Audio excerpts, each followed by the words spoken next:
আর কি দিদি নাম্বার 1 এর মঞ্চে ফিরবেন রচনা? এবার অবশ্য সত্যিটা জানিয়ে দিলেন অভিনেত্রী নিজেই।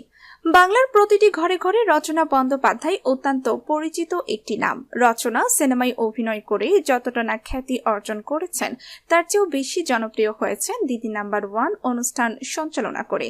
এই প্রথমবার ভোটের ময়দানে পা রেখেছিলেন তিনি। তৃণমূল কংগ্রেসের হয়ে হুগলি লোকসভা কেন্দ্র থেকে প্রতিদ্বন্দ্বিতা করেন রচনা।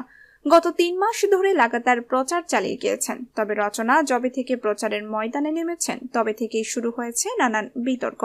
রচনার বিভিন্ন মন্তব্যকে নিয়ে তৈরি হয়েছে মিমি। রচনা বন্দ্যোপাধ্যায় অবশেষে জয়লাভ করেছেন হুগলি কেন্দ্র থেকে। এই জয়ের পেছনে তার স্বামী প্রবাল বসুর ভূমিকা ঠিক কতটা? দিদি নাম্বার 1 ভবিষ্যৎই বা কি? এসব কিছু নিয়ে তিনি মুখ খুলেছেন একটি বেসরকারি সংবাদ মাধ্যমের কাছে। কেমন লাগছে প্রথমবার ভোটে দাঁড়িয়ে জিতে?